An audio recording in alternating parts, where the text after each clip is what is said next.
Вопросы формирования федеральной адресной системы, организации инвентаризации адресов и меры по обеспечению ввода 600 тысяч квадратных метров жилья обсудили сегодня на совещании председателя правительства Якутии Галины Данчиковой с главами муниципальных районов и городских округов.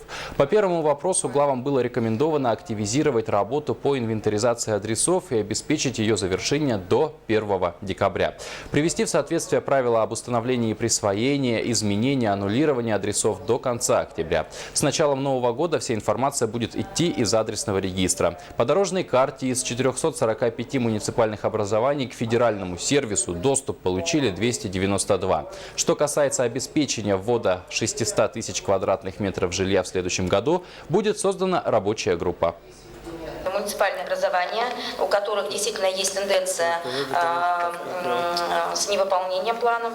Это Верхневилюйский УЛУС, 24-квартирный жилой дом, Горный, поселок Сангары, Мидино-Кангаласский УЛУС, именно поселок Нижний Бестяк. Значит, здесь у нас обеспокоенность вызывает квартал дорожников.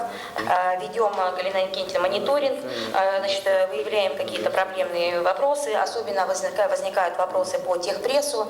Здесь мы подключаем и ресурсников, и Министерство ЖКХ с нами плотно работает. Поэтому вопрос стоит на контроле.